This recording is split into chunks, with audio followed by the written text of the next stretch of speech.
아, 이 시간은 목사님 말씀대로 상속과 정려에 관한 우리 기초 지식을 공부하는 시간입니다. 두 분 세무사님을 모시고 진행하고자 합니다.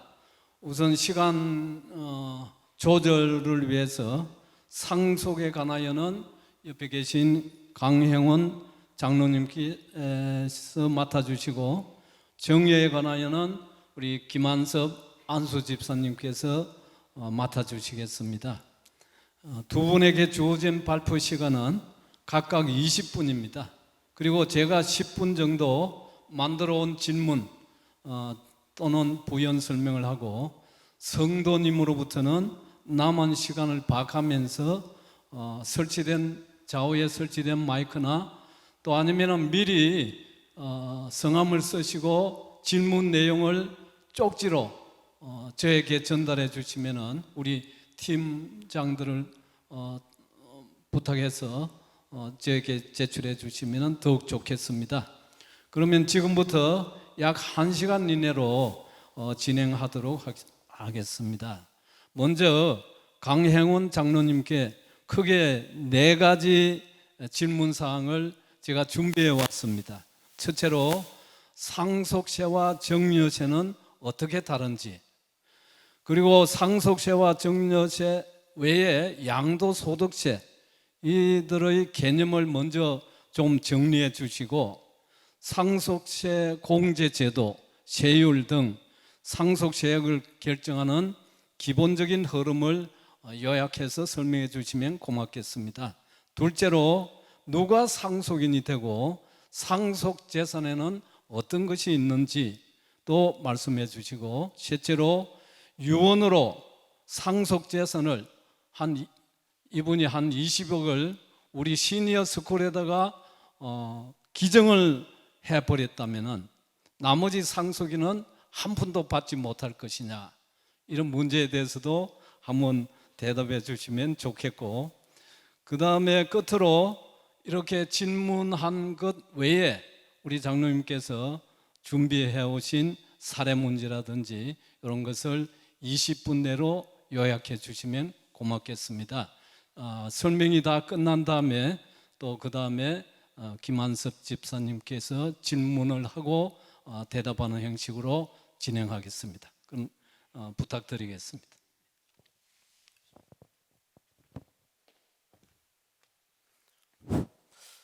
안녕하십니까.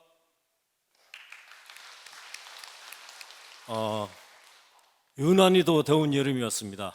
비도 많았습니다. 그런데 오늘 이렇게 선배님들 전부 건재하신 걸 뵈니까 너무 감사합니다. 오늘 저희들이 상속세와 정려세인데 이 세금 소리만 들어도 머리가 찌끈찌끈 아프실 분이 계시겠죠? 오늘 사실 이 세금이라는 문제가 굉장히 딱딱한 주제입니다. 그런데 오늘 여기 오신 분들은 제가 볼 때 아까 예수 그리스도를 아는 것이 참, 아까 목사님 말씀대로 영생이라고 그러셨잖아요. 여기 계신 분들은 세상에서는 학사, 석사, 박사를 받지만 여기 계신 분들은 모두 성령의 은사를 받으신 줄 믿습니다. 오늘 강의가 어렵더라도 너무 어렵게 듣지 마시고요, 은사를 가지신 여러분들께서 필요한 것만 가지시면 됩니다. 너무 많이 다 알려고 하시면 너무 머리 아프시니까요. 자, 상속세와 정려세 알아보기 시작하겠습니다. 선배님들한테 지금 가장 소중한 금이 무슨 금이겠습니까? 이런 얘기 많이 들어보셨죠? 여러분들 지금 하나님 은혜 가운데서 평강을 누리는 지금이 가장 중요하실 거고요, 그 다음에 현금이 조금 더 있으면 이웃과 나누기도 하고 필요를 충족하는 데 또 필요하겠죠. 소중하겠죠. 그리고 저는 무엇보다 건강이 중요하다고 생각합니다. 소금이 우리 몸의 밸런스를 맞춰주지 않으면 우리는 건강을 잃습니다. 이 세 가지가 소중하다고 생각하고요, 또 여러분들이 싫어하는 것도 있을 거예요.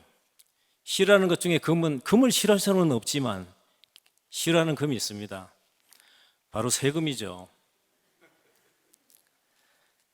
이 세금, 저도 세무공무원을 하다 나왔지만 제 나름대로 사업을 한다고 해보니까 세금이 제일 무섭습니다. 많습니다. 그러면 세금이 무엇입니까? 다 아시죠? 우리 공동사회에 필요한 경비를 조달하기 위해서 우리가 각자 능력에 따라서 또 수익자 부담 원칙에 따라서 이렇게 조금씩 부담하는 거죠. 저는 세금을 세상의 소금이라고 생각합니다. 여기 계신 분들은 모두 하나님을 믿는 성도로서 세상의 빛과 소금이라고 우리는 얘기하고 있습니다.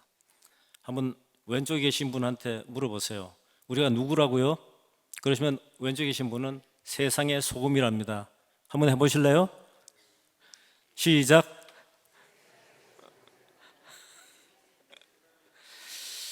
예. 그런데 세금도 세상의 소금이에요. 왜냐하면 세금이 들어가지 않는 곳은 부패합니다. 그래서 소금을 쳐줘야 됩니다. 그런데 소금을 너무 많이 치면 어떻게 되겠어요? 그 김치는 아무도 못 먹죠. 그래서 옛날부터 참 가혹한 세금이 매겨지면 밀란이 일어나고 나라가 바뀌기도 했습니다. 세금에는 막 크게 우리가 사업자와 비사업자가 내는 세금이 있는데 여기 계신 선배님들은 일단 비사업자라고 대부분이 그러실 걸로 보이고요. 우리 사업을 하지 않는 분들이 내시는 세금이 주로 이제 그 재산제세입니다. 재산제세라는 것이 재산과 관련해서 매겨지는 세금이죠. 그래서 비사업자 선배님 내는 세금은 주로 이제 양도소득세, 증여세, 상속세, 요즘 종부세도 있습니다. 워낙 재산을 많이 갖고 있는 분들은 종부세도 내죠. 아까 우리 김동석 장로님 질문에서도 나왔었는데 이 세금들 간의 관계가 좀 있습니다. 양도소득세는 우리가 토지나 건물, 부동산 같은 것을 팔았을 때 세금이 발생하죠. 그러니까 이건 돈 받고 파는 거기 때문에 유상거래와 관련된 겁니다. 유상, 돈 받고 파는 거죠. 그 다음에 증여세는 돈을 안 받고 주는 거예요. 일방적으로 우리 자식들한테 그냥 주는 거잖아요. 돈 안 받고. 근데 증여세와 상속세는 증여는 돌아가시기 전에 미리 자식한테 대가 없이 주는 것이고, 상속은 돌아가시고 나서 자손들한테 돌아가는 거죠. 그래서 그 구분만은 아마 개념을 거의 여기 계시는 선배님들은 다 이해하고 계실 거라고 생각합니다. 그리고 이제 양도일, 증여일, 상속개시일이라는 말이 있는데 우리가 세법적으로 납세 의무가 성립하는 날이 이 날입니다. 납세 의무가 성립한다고 해서 바로 세금을 내는 게 아니고 이때부터 이제 신고를 해야 되고, 신고를 안 하면 국가에서 세금을 매기게 됩니다. 양도소득세와 상속세, 증여세와 관련해서 이 세금이 다 이렇게 연결이 좀 됩니다. 사업하시는 분들은 매년 1월, 7월 또 4월, 10월에 부가치세 신고도 하고 매년 5월 달에 소득세 신고도 합니다. 일률적으로. 그런데 여기 나오는 이 세금은 자기한테 발생했을 때 개별적으로 납세 의무가 발생하는 거예요. 그러니까 양도소득세 누구나 내는 게 아니죠. 집 팔고 땅 팔았을 때 내는 겁니다. 증여도 증여했을 때 내는 거죠. 그리고 이 세금들은 어떻게 보면 물론 모든 세금이 세법의 테두리 안에서 하는 것이지만 사업자가는 부가세나 소득세, 법인세 등은 어떻게 보면 바다에 나가서 고기를 잡는 거라고 봐도 무방해요. 그런데 이런 세금들은 이미 국가가 가지고 있는 자료에 우리가 낼 세금의 자료가 다 들어있어요.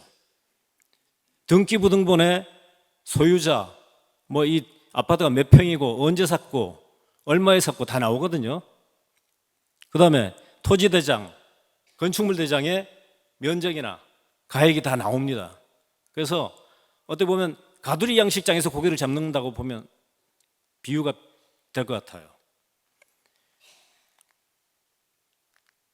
그리고 이 세금은 우리가 사전 준비를 좀 함에 따라서 우리가 좀 절세를 할 수 있는 그런 측면이 있습니다. 물론 사업하는 분들도 마찬가지긴 하지만 양도와 상속 증여를 미리 플랜을 가지고 장기적으로 계획을 하면은 좀 더 줄일 수 있다는 거죠. 예를 들어서 제가 집이 하나 있는데 미리 팔아요. 그러면 양도소득세를 내겠죠. 그럼 현금이 들어옵니다. 그럼 그거를 가지고 제가 자녀들한테 뭐 여러 방면으로 서포트할 수 있겠죠. 근데 그게 이제 뭐 눈에 띄게 하면 또 그건 안 되지만 어떻게 보면 미리 뭐 자녀들 교육도 좀 잘 시켜주고 또 손자들 학교도 잘 보내라고 돈도 좀 이렇게 좀 소소하게 이렇게 해주고 심지어 어떤 분들은 신용카드 줘가지고 자녀들이 그거 가지고 생활하는 사람도 꽤나 좀 있어요. 예를 들면 어떻게 좀 편법이긴 하죠. 그렇게 하면 내가 죽었을 때 상속 재산이 그만큼 줄잖아요. 근데 이것도 이제 우리가 좀 단편적으로만 볼 건 아니고요. 여러 가지를 생각해야 됩니다. 아까 이따 뒤에 말씀드리겠지만 죽기 10년 전까지의 재산 고액을 팔아가지고 그 문제에 대해서는 상속 개시됐을 때 다 훑어봐요. 그러니까 이 말씀 무슨 말씀인가 하면 적어도 건강하게 우리가 오래 살면서 미리 플랜을 가지고 10년 단위로 이렇게 자손들한테 증여할 수 있으면 증여하고 도와주는 게 괜찮다는 거죠. 증여도 마찬가지입니다. 이제 부부간에는 10년에 뒤에 나오지만 6억, 뭐 그다음 자녀 같으면 5천만 원까지 줄 수 있어요. 그럼 태어났을 때부터 5천만 원 주면 11살 됐을 때 또 5천만 원, 21살 됐을 때 5천만 원 이러면 그게 씨앗이 돼 가지고 얼마나 많은 돈을 불어날 수 있을까요? 세금도 없이. 네, 막 그런 관계가 있고요. 이 세금을 부담하는 사람이 납세 의무자예요. 땅을 팔면 돈이 나한테로 들어오니까 파는 사람이 납세 의무자죠. 증여를 하게 되면 증여하는 사람이 아니라 증여받는 사람, 돈 받는 사람이 납세 의무자예요. 상속은 상속받는 사람이 납세 의무자입니다. 그런데 증여세와 상속세는 연대 납부 의무라는 게 있습니다. 이게 뭐냐면은 증여세는 내가 아들한테 증여를 했어요. 근데 아들이 증여세를 납부할 의무가 능력이 안 된다. 그럼 쟤한테 국가에서 세금 내라고 합니다. 그리고 상속세는 배우자와 자녀들이 여러 명 있는데 상속세를 매겼어요. 근데 그 중에서 한 사람이 세금을 못 내요. 그러면 상속받은 다른 사람들한테 너 상속받은 재산이 있으니까 그 범위 내에서 세금 내. 이렇게 상속세는 연대해서 납세 의무를 지게 됩니다. 자, 그러면 지금까지는 일반적인 문제였고요. 상속세에 대해서 이제 좀 알아보도록 하겠습니다. 사실상 이 상속세는 너무 걱정을 안 하셔도 돼요.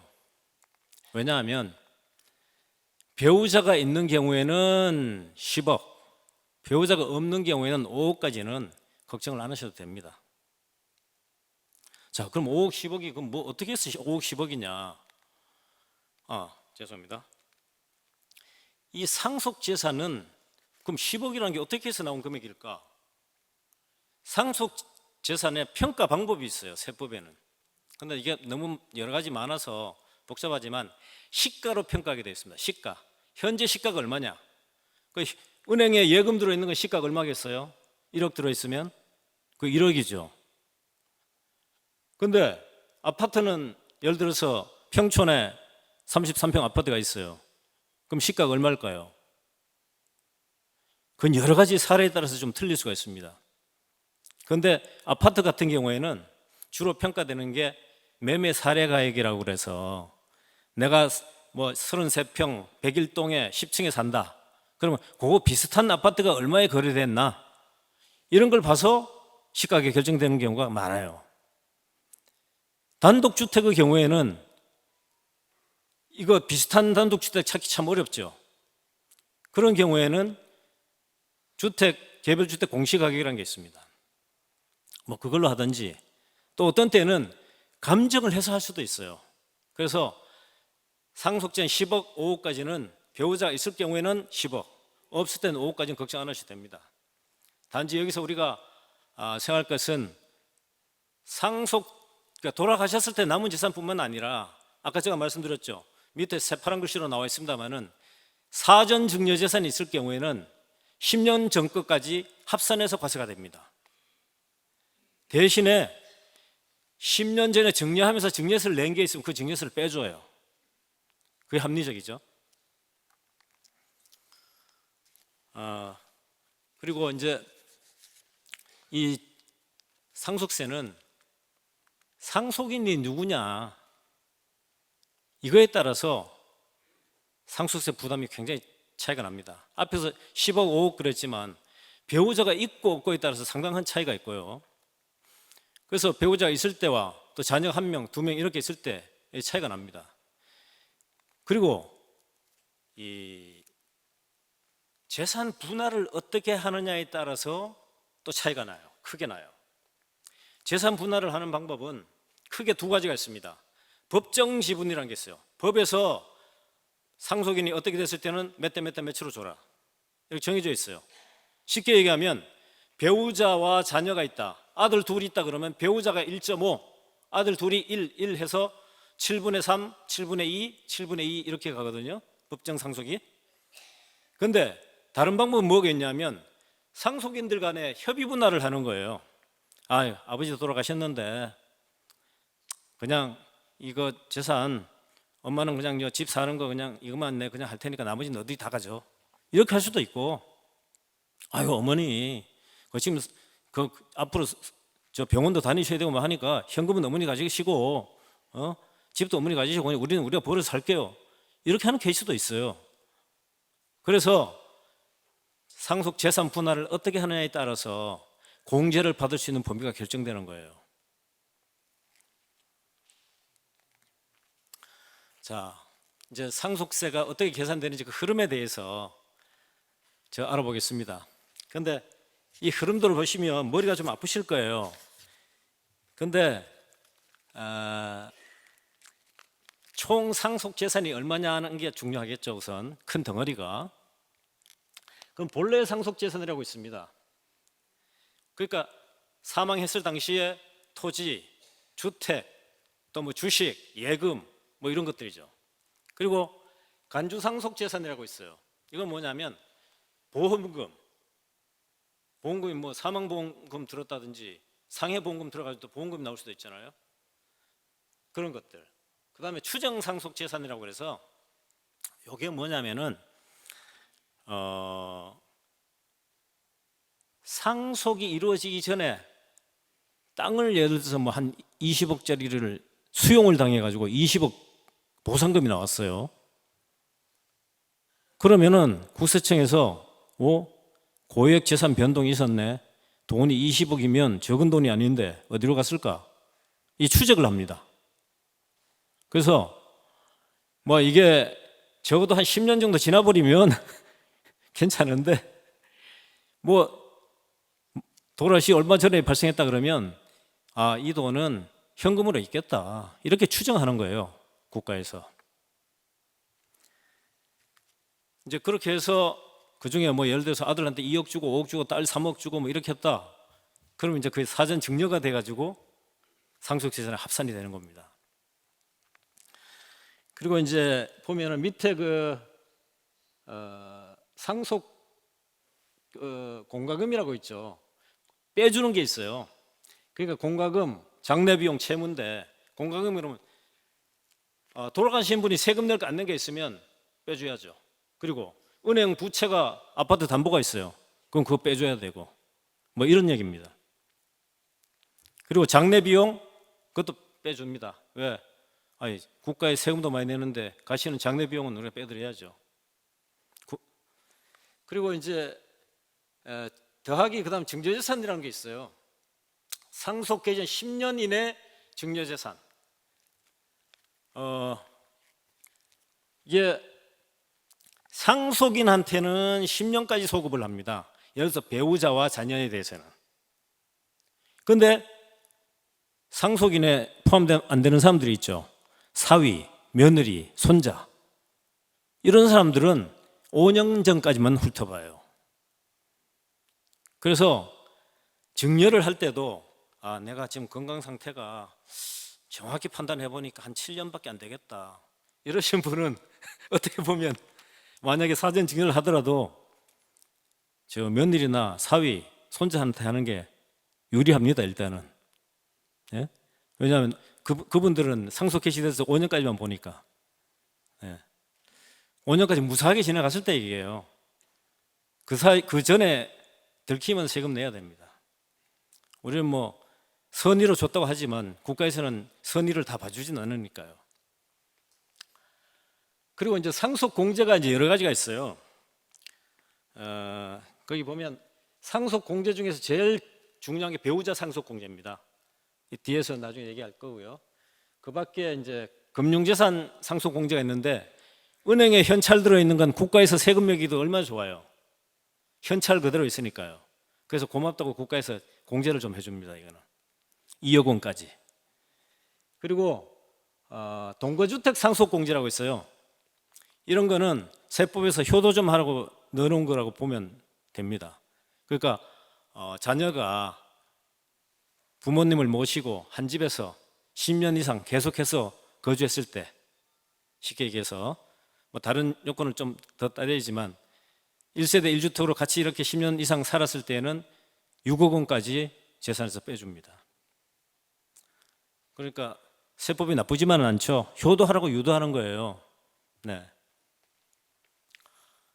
자, 그래서 알아봤고요. 그 다음에 이제 그 다음 단계가 이제 뭐냐면은 그 과세 표준에다 이제 세율을 곱해서 세액이 나오고 그 세액에서 또 세액 공제를 빼주고 그래서 이제 납부세액이 나옵니다. 지금 보시면 세율이 10%부터 50%까지 있어요. 그렇죠? 근데 이 세율에 대해서 일반적으로 좀 오해를 하시는 게 예를 들어서 30억 넘으면 무조건 50억이냐 50%냐 그건 아니고요. 30억 넘는 부분, 쉽게 얘기해서 빙산을 우리가 생각하면 30억이 바닷물 수위라고 보고 그 드러나는 부분 있잖아요. 그것만 50%예요. 그 다음에 10억을 이렇게 해수면이 낮아지면 그 위에가 30%, 40% 되는 거예요. 예를 들면. 그래서 실질적으로 적용되는 세율은 이보다 낮죠. 실효 세율이라고 좀 낮습니다. 그래서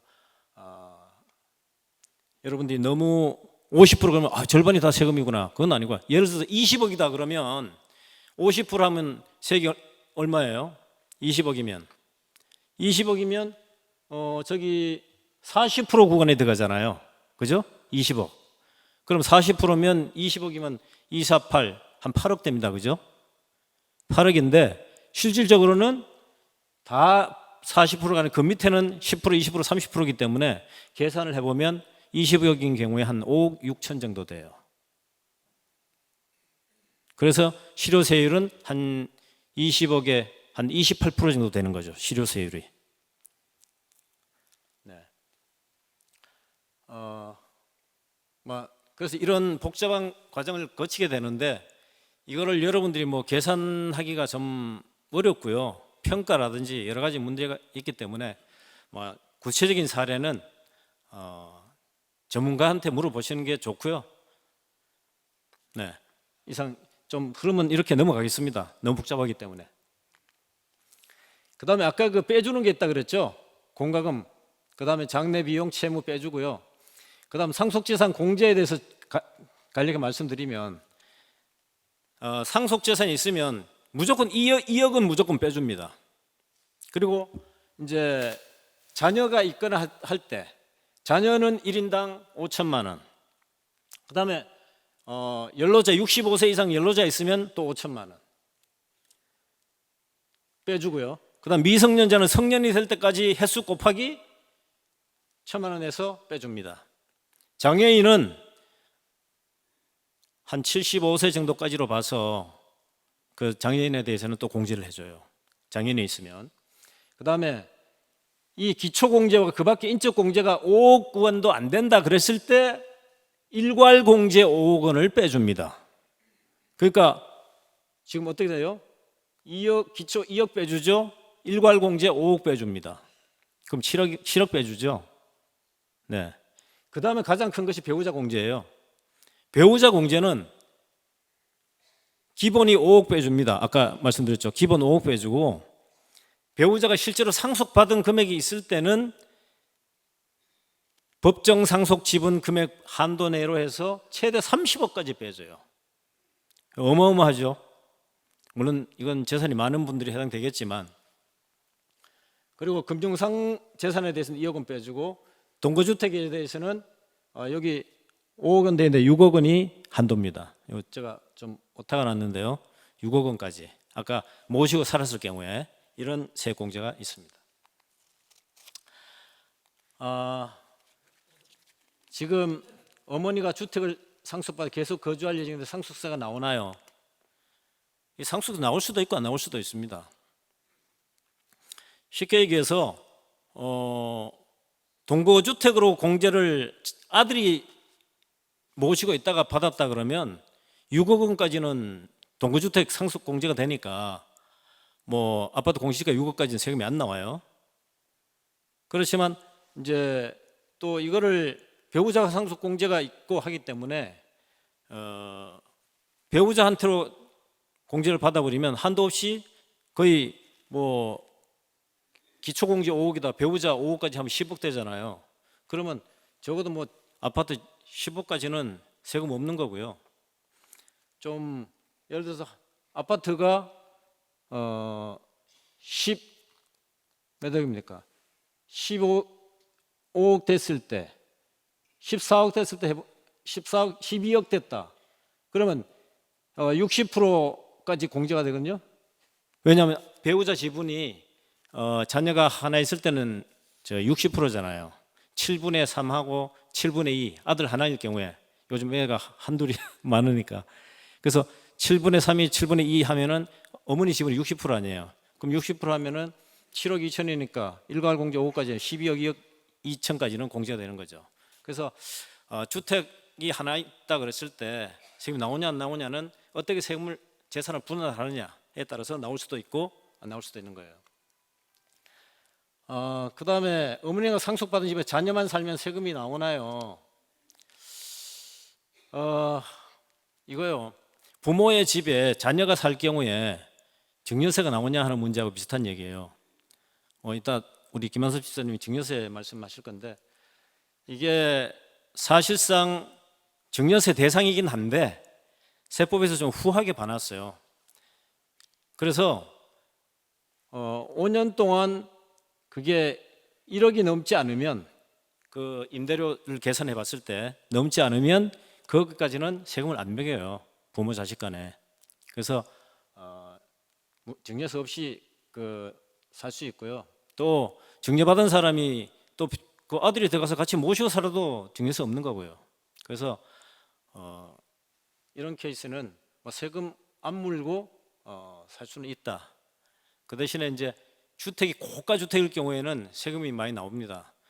지금 강남 원베일리 같은 경우에 지금 아파트 한 채가 80억이에요. 얼마 전에 어떤 분이 그 아파트 한 채하고 새로 짓는 아파트하고 80억짜리 두 채를 갖고 있대요. 그래서 상담을 왔는데 세금을 피할 수가 없어요.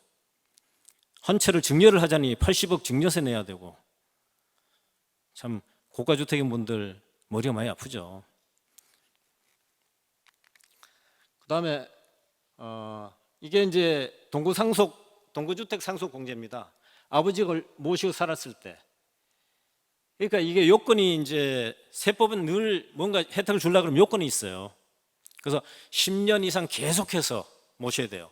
5년 모시다가 딴 데가 살다가 집 사가지고 살다가 또 와서 또 한 5년 살았다. 안 돼요. 세법에서는 요건을 정하면 엄격하게 적용합니다. 그리고 이제 그럼 배우자가 그 주택을 상속받아도 되느냐? 그건 안 되고요. 배우자는 배우자 공제가 있기 때문에 그걸로 가고 자녀가 공제를 주택을 상속받아야 됩니다. 같이 살던 자녀가. 뭐 맏아들이 같이 살았는데 그다음에 차남한테 준다. 그러면 안 되죠. 네. 자, 그래서 지금 시간이 뭐 굉장히 짧기 때문에 상속받은 주택 2주택자가 되면 종부세 내야 되느냐? 이 종부세하고 양도소득세 주택 상속받았을 때 2주택이 되잖아요, 일시적으로. 그래서 5년까지는 일시적 2주택으로 보기 때문에 세입 걱정 안 하셔도 됩니다. 그 사이에 처분하시면 돼요. 일단 이렇게 짚고 넘어가겠습니다. 그래서 상속제에 대해서 어떻게 하면 좀 줄여볼 수 있을까 하는 문제가 있는데, 상속재산보다 부채가 많은 경우, 이런 경우도 있습니다. 요즘 신용불량되고 하신 분들, 일단 상속 포기하시면 돼요. 상속 포기. 또는 한정승인이라고 아버지가 주는 범위 내에서만 난 받겠다. 그러니까 빚이 많으면 이렇게 할 수밖에 없어요. 그렇게 하실 제도가 있고요. 그 다음에 아까 말씀드렸죠. 이게 미리 사전에 뭔 물건을, 토지나 건물을 팔았어요. 그랬을 때에는 돈을 어디에 썼는지 잘 자료를 증빙을 챙겨놔야 돼요. 돌아가신 뒤에 아이고 아버지가 쓰셔서 우리는 모릅니다. 이게 안 통합니다. 그래서 국세청에 봐주는 게 법적으로 1년의 내로는 2억 원까지, 2년 이내는 5억 원까지는 봐줘요. 뭐 세상 살다 보면 뭐 그렇게 할 수도 있겠다.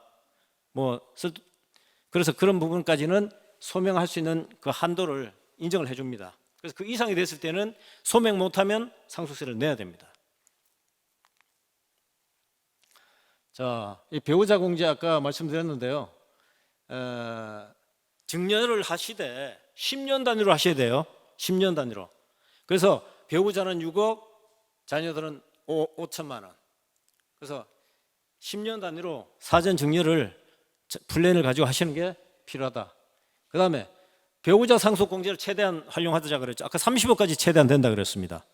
그래서 그러면 배우자한테 하면 이게 또 어느 있으면 어머니 돌아가실 건데 배우자한테 공제하면 뭔 의미가 있어? 이래 될 거잖아요. 근데 여기 보시면 이제 재상속이 이루어졌을 때에는 미리 냈던 세금을 공제를 해줍니다.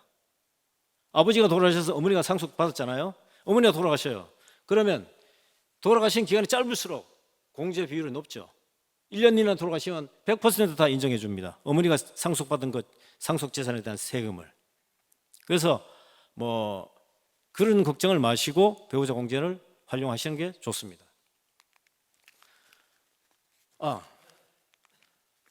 그리고요, 제가 이렇게 몇 가지 상속세 신고를 해보고 이렇게 해보니까 이 상속 때문에 재산 다툼이 너무 많습니다. 이게 안 그럴 것 같지만 굉장히 싸움이 많아요. 그래서 제가 이 상속세와 관련해서는 가족 간에 사랑하지 않고 화합하지 않으면 상속세 부담이 많아집니다. 그래서 아까 말씀드렸다시피 법정 지분대로 하되, 그게 원칙이지만 또 협의 분할을 통해서 어려운 형제한테 더 줄 수도 있고, 증여가 과세되지 않는 기간이 그 기간이에요. 유일하게. 이때는 법정 지분보다 내가 적게 갖고 동생한테 더 준다 그래서 증여세가 안 매겨져요. 협의 분할을 통해서 더 줘도 아무 문제가 없어요. 그리고 또 하나, 상속세는 아까 연대 납부 의무가 있다 그랬잖아요. 그래서 일단 상속 재산을 분할한 다음에 어머니가 돈이 많아요. 그러면 아들들 상속세를 대신 내줘도 증여세를 무게지지 않습니다. 그러니까 아들들이 어머니한테 예쁘게 잘해야죠. 그래야 그렇게 해줄 거 아니에요? 안 그러면 엄마가 누가 세금 내주겠어요? 근데 그렇지 않고 세상은 많이 싸우더라고요. 그래서 이 상속세 이때 상속재산 분할하고 할 때 이때 증여가 없다 하는 것을 감안하셔서 상속세도 좀 서로 내주고 하는 그런 가족 간의 사랑이 있으면 더 줄일 수 있습니다. 제가 너무 길게 했네요. 이상으로 마치겠습니다. 고맙습니다.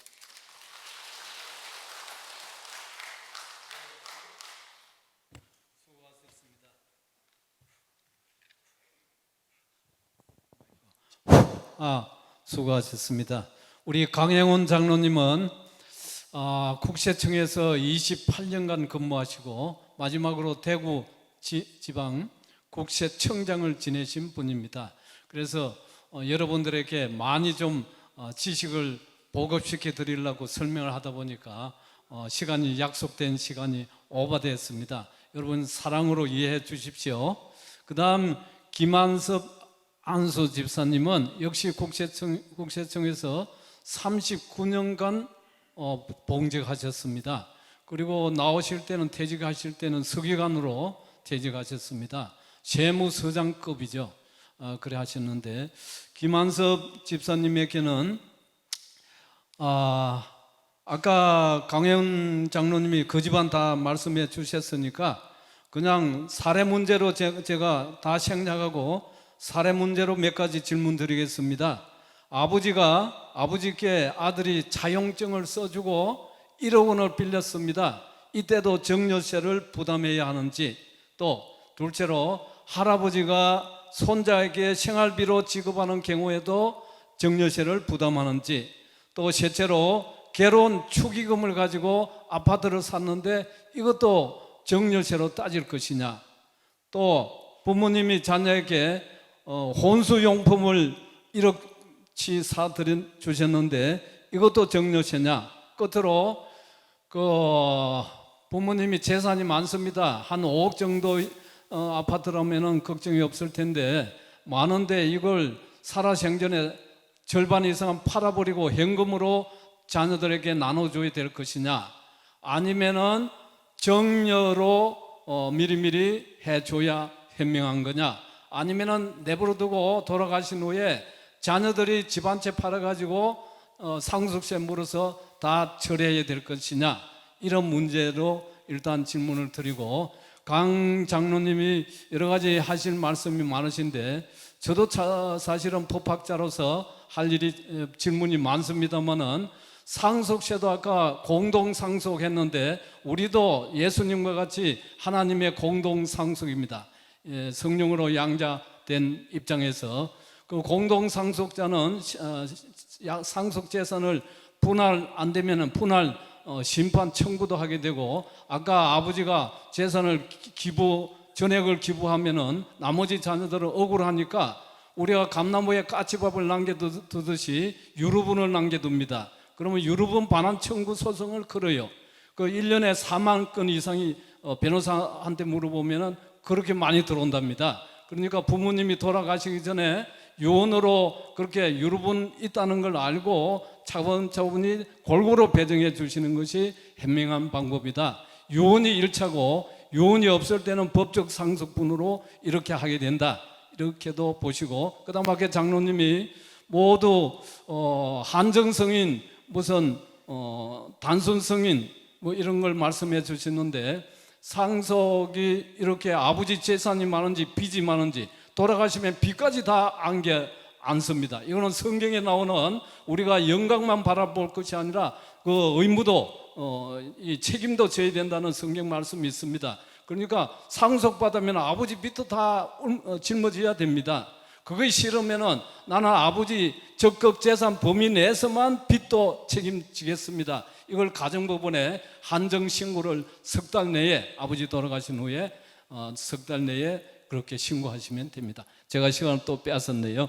김한섭 집사님께서 유정에 대해서 말씀하시는데 가시면서 들으십시오. 이 질문 쪽지가 나왔는데 부부간 6억까지 증여세가 없다고 하는데 6억에 대한 취득세는 얼마나 되는지 궁금합니다. 이것도 질문에 같이 좀 넣어 주십시오. 네. 알겠습니다. 안녕하세요. 저 김한섭 집사입니다. 강 장로님이 설명을 너무 열심히 해주시고 시간을 많이 뺏었기 때문에 저는 증여세에 대해서 또 중복되는 부분이 많기 때문에 간략히 설명을 드리겠습니다. 말씀드리기 전에 좀 양해 구할게. 우리 장로님 같은 경우에는 우리 세무공무원 교육원에서 강사로도 오래 하시고 해서 이 말씀이 상당히 유창하신데, 저는 이 전문 강사가 아니기 때문에 설명드리는 도중에 좀 말이 버벅대더라도 이해해 주시고 들어주시면 감사하겠습니다. 그리고 가급적이면 시간 낼 수 있도록 노력해 보겠습니다. 자, 증여세에 대해서 알아보겠습니다. 일단 그 이론상으로는 민법과 세법 사이에 약간의 차이가 있는데, 민법상에서는 재산만 목적으로 하고 있는데 세법상에서는 재산뿐만 아니고 이익의 증여나 재산 가치를 증가시키는 것까지 포함을 하고 있습니다. 그래서 2000년까지는 열거주의라고 해서 증여할 수 있는 항목들을 다 지정을 해놔서 상당히 범위가 좁았었는데, 2004년도 완전 포괄주의로 개정이 되면서 과세 범위가 상당히 넓어졌습니다.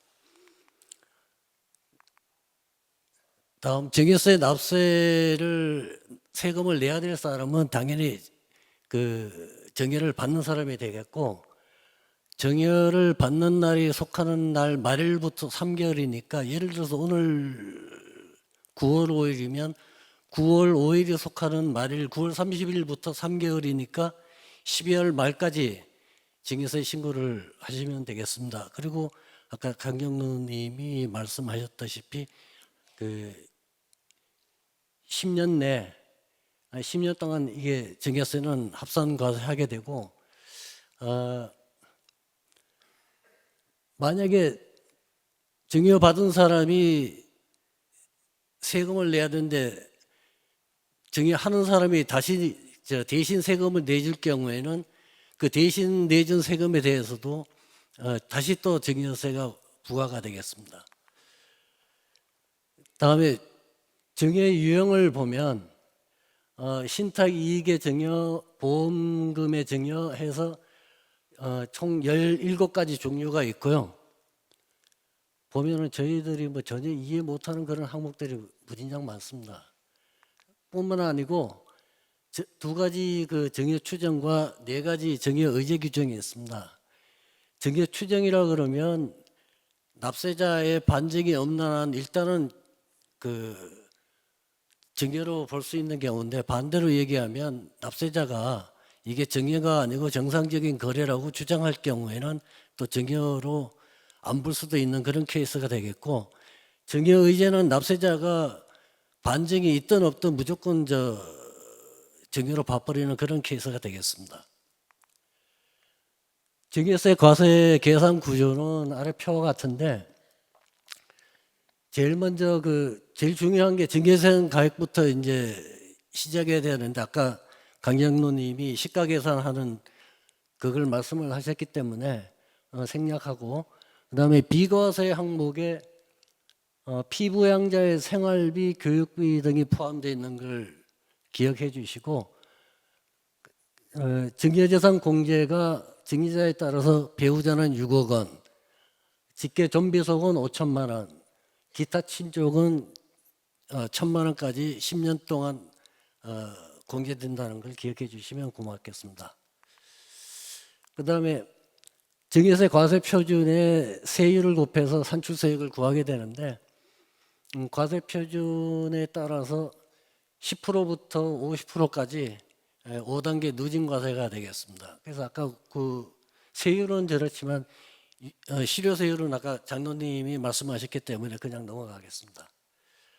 그리고 참 그 할아버지가 손자한테 증여하게 되면 30% 아니면 40% 할증과세가 된다는 것도 잊지 마시고요.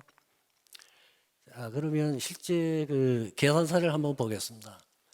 16년 10월 달에 아버지가 아들한테 현금 2억을 증여를 할 경우에 계산을 해보면 증여세 과세가액은 2억이고 증여재산 공제 5천만 원 빼면 1억 5천에 대해서 세금이 2천만 원 나옵니다. 근데 금년 10월 달에 7년 지난 금년 10월 달에 추가로 4억을 또 증여한다고 가정한다면 4억에 대한 증여세는 7천만 원 나옵니다. 그래서 총 6억 증여하고 세금은 9천만 원 납부하게 되겠죠.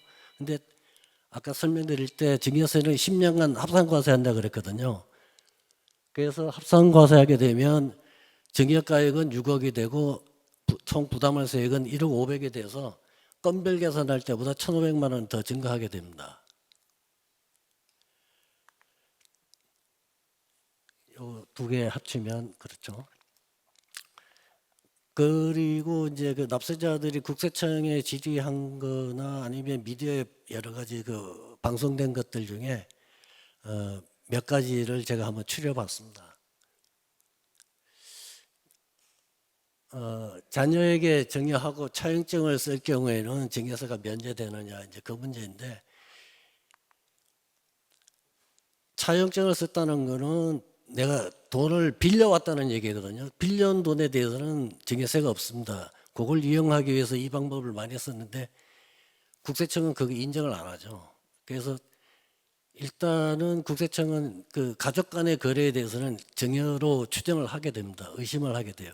그래서 형식은 차용증이라고 하더라도 실질적으로 그 차용증 형식대로 이행이 되고 있는지 그 매년 그 사후 관리를 하게 됩니다. 그래서 이자를 실제로 지급받고 그 기간이 끝나면 상환이 원금 상환이 되는지 그걸 관리를 해가지고 그대로 안 되면 처음부터 정리한 걸로 봐서 소급해서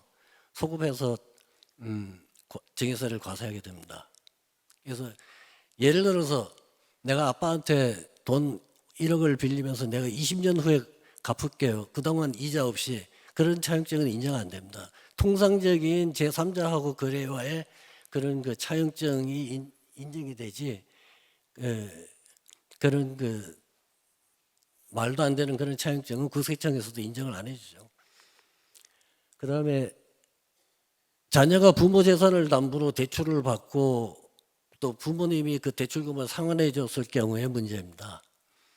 자, 형식상으로는 자녀가 금융기관으로 대출을 받고 자녀가 돈을 썼죠.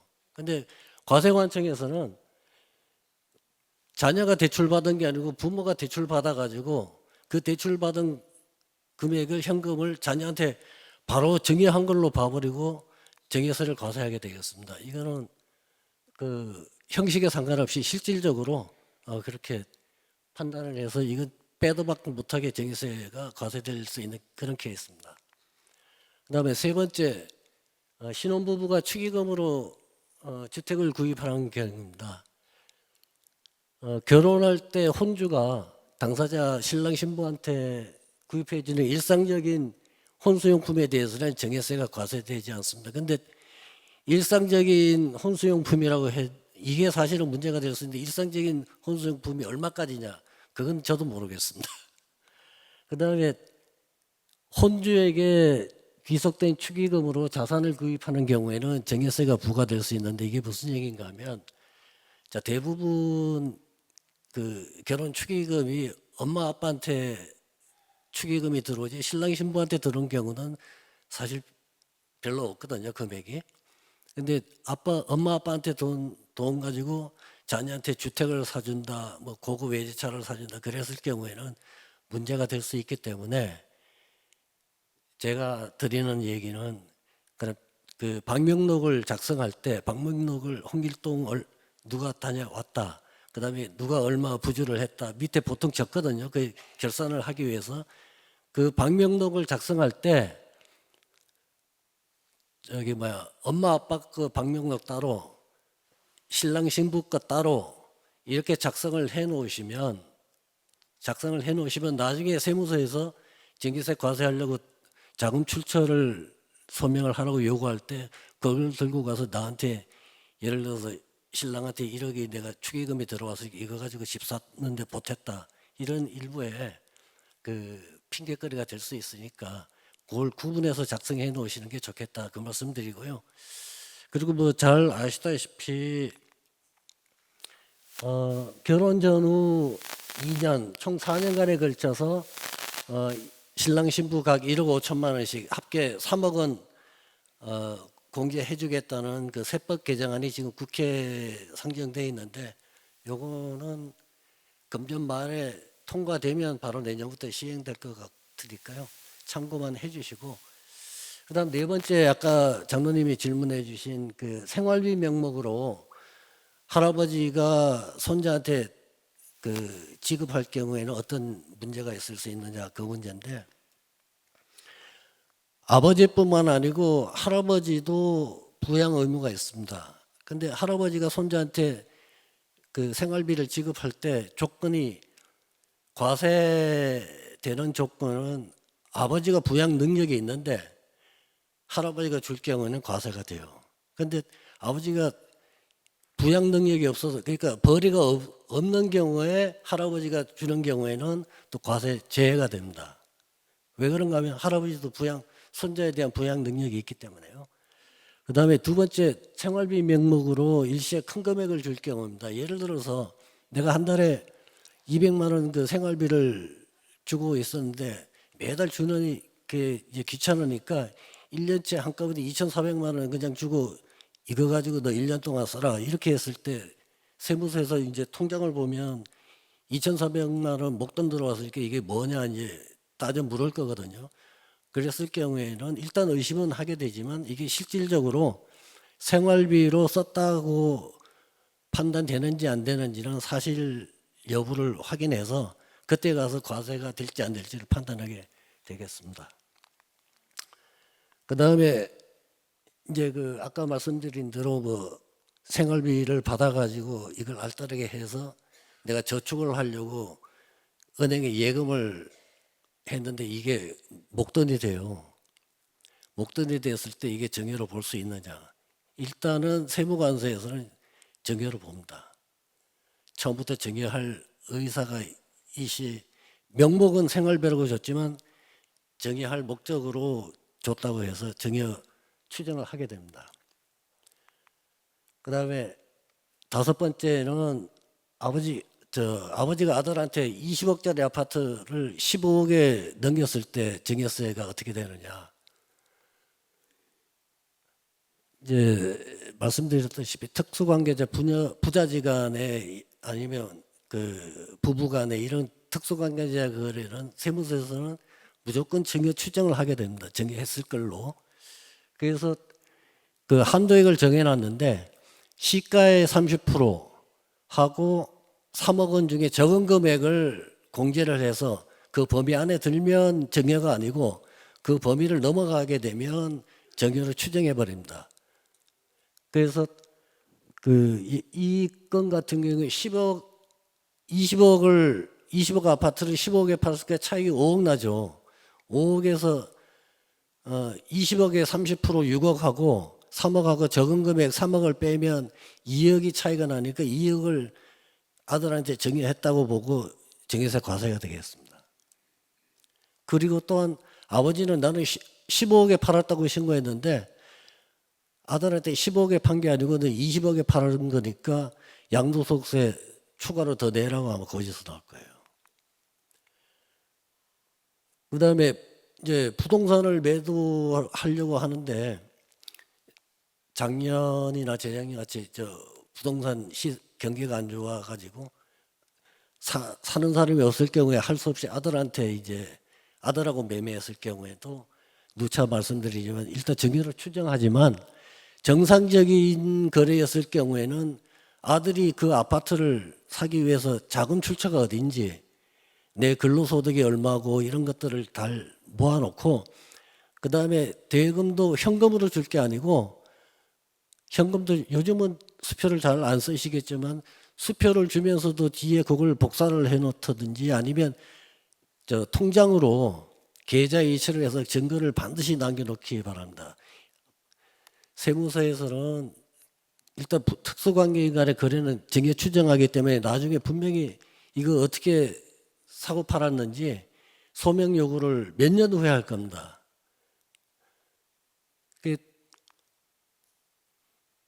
나중에 또 말씀드릴게요. 그 다음에 부담부 정예라는 용어가 있는데 이 부담부 정예는 부채를 안고 정예를 받는 거예요. 제가 사례를 한번 말씀을 드리면 4년 전에 아버지가 2억짜리 아파트를 샀는데 이게 5억이 돼버렸어요. 4년 동안에 2억짜리가 5억이 됐는데 거기 전세보증금 2억 있는 상태에서 아들한테 증여를 하게 됩니다. 그랬을 경우에 만약에 부채 그 전세보증금이 없는 경우로 가정을 한다 그러면 5억에서 증여재산 공개 5천만 원 뺀 4억 5천에 대해서 세금이 7,760만 원 나와요. 그런데 부담부 증여를 하게 되면 5억에서 부채 2억을 뺀 3억에 대해서 증여세 과세가 3,880만 원이 되고 아버지는 그 전세보증금 2억에 대한 양도소득세를 부담하게 됩니다. 그래서 2,600만 원 계산을 하게 되면 약 한 1,300만 원 정도 세금이 줄어들게 되겠습니다. 이것도 할 수 있으면 세금을 줄일 수 있는 그런 방법이 되겠습니다.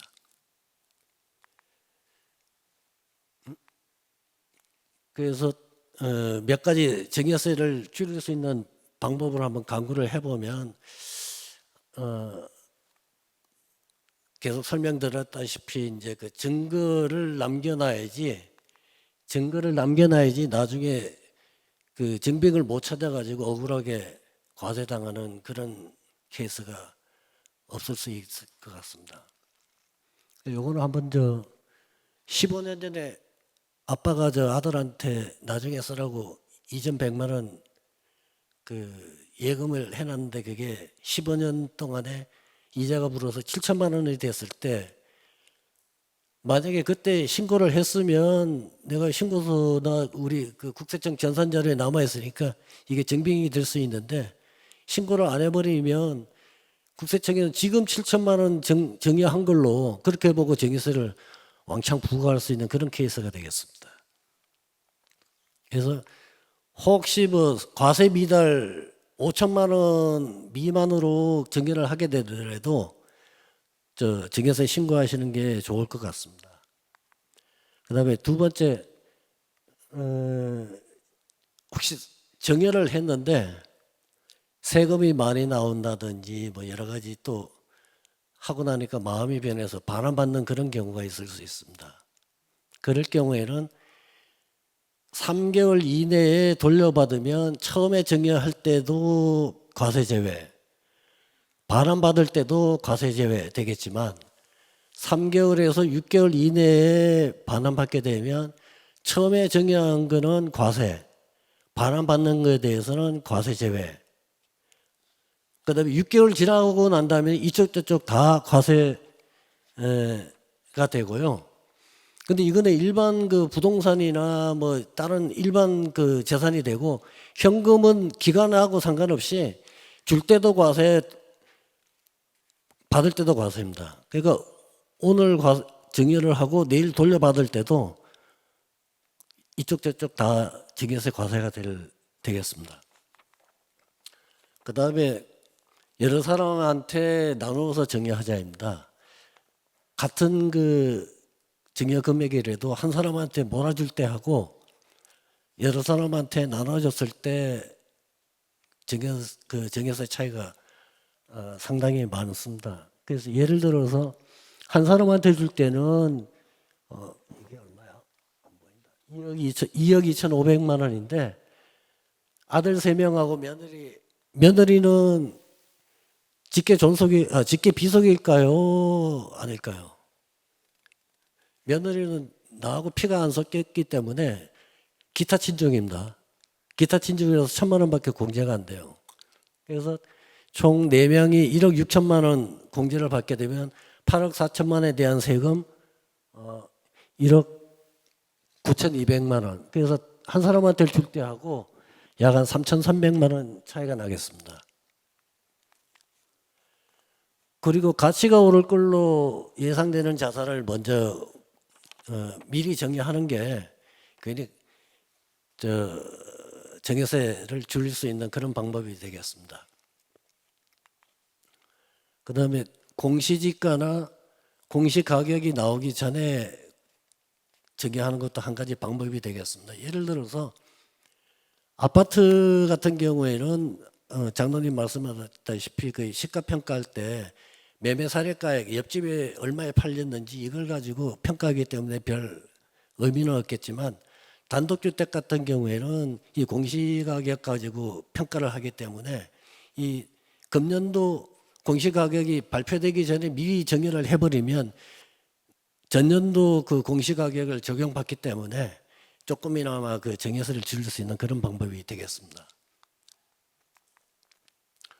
그 다음에 아까도 말씀드렸다시피 과세 미달이 나오더라도 정해서에 신고를 하시게 되면 나중에 증빙 자료로도 써먹을 수 있고 또 여러 가지 그 가산세에 대한 불이익을 회피할 수 있고 그런 걸 말씀을 드리고 싶습니다.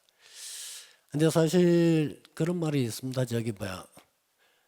내가 젊었을 때는 정회를 하고 싶어도 돈이 없어서 정회를 못하고 나중에 늙어가지고 정회하려니 시간이 없어서 정회를 못하고 그런 게 사실은 현실입니다. 아까 장로님 상속세 계산할 때 그 말씀드릴 때 설명했지만 지금 돌아가시기 10년 전에 정회해봐야 어차피 상속재산에 다 포함될 텐데 이래나 저래나 마찬가지 아니냐 그런 그 딜레마에 빠질 수 있는 그건 그렇다고 하더라도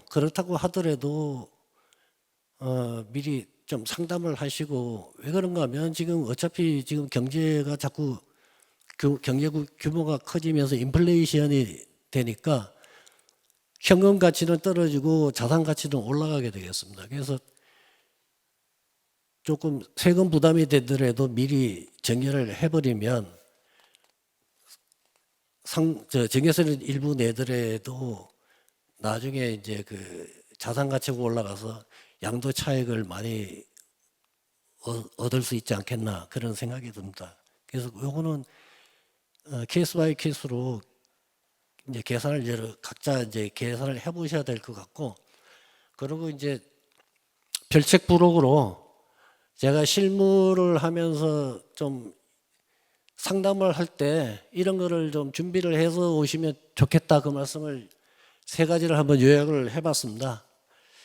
첫 번째 미리 좀 내가 어떤 걸 물어보고 싶은지 그런 걸 좀 정리를 해서 오시면 좋지 않을까 싶습니다. 그냥 무작정 오셔가지고 나 어떻게 하려고 하는데 어떻게 했으면 좋겠냐. 그래서 재산이 어떤 게 있어요. 그러면 이것도 있나 저것도 있나. 그다음에 언제 취득을 하셨는데요. 그러면 97년인 것 같기도 하고 98년인 것 같기도 하고 이렇게 되면 상담 자체가 안 됩니다. 그래서 오시기 전에 어떤 재산 같은 경우에는 그런 언제 취득을 해서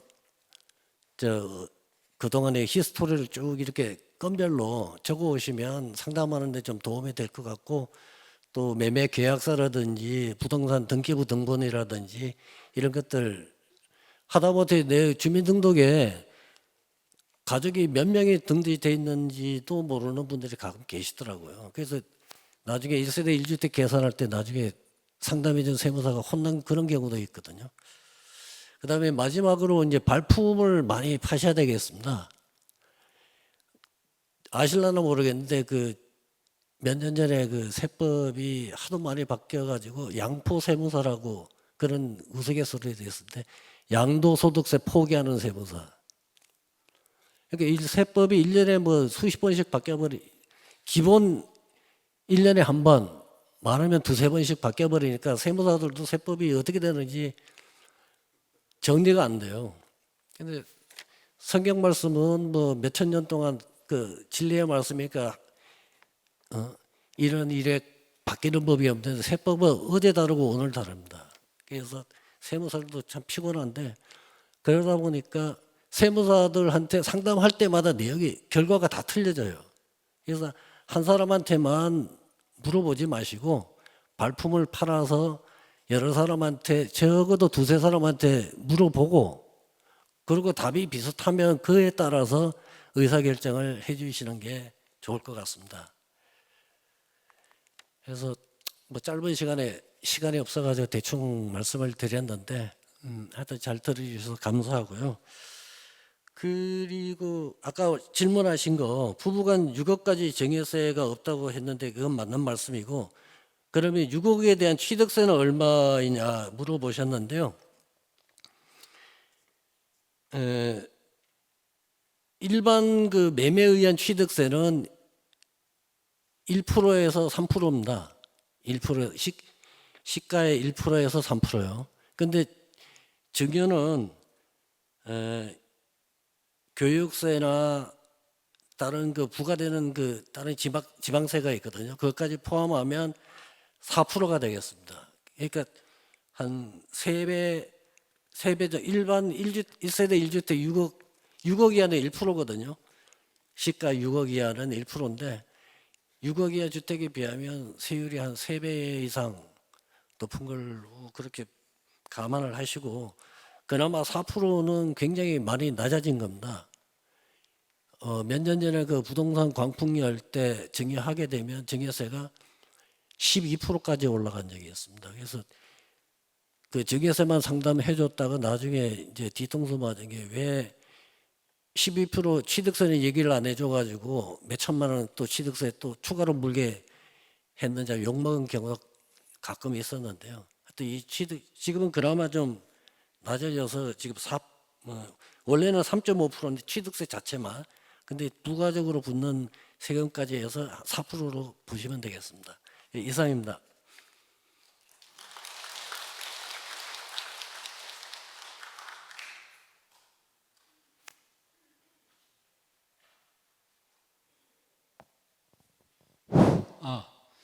혹시 지금 질문하신 쪽지가 한 분으로부터 받았는데 더 이상 질문하실 분이 없으십니까? 네, 시간이 시작해서부터 5분 지났습니다. 1시간 동안 한다고 했는데 5분 지난 걸 양해해 주시고, 사실은 이 세법이 굉장히 자주 바뀌고 어렵습니다. 그래서 법학 교수님들은 세법 전공하기를 제일 싫어해요. 네, 그런 걸 이해하시고, 사실은 오늘 이 테마는 한 테마만 가지고도 한 2주간 계속 강의를 해도 부족할 정도입니다. 사례를 발표하면서 연구하고 디스커션하고 이렇게 하는데, 오늘은 이렇게 무리하게 우리 교회 역사상 이렇게 셋이 앉아서 학문 학자들 학회 발표하듯이 이렇게 한 것은 처음으로 저희가 알고 있습니다. 여러분들 부족한 점이 있더라도 양해하시고, 우리가 점점 잘못된 점은 개선해 가면서 더욱 발전하는 시니어 스쿨이 되도록 노력하겠습니다. 오늘 두 분 소개해 주신 두 분을 위해서 박수 격려해 주시면 감사하겠습니다. 감사합니다.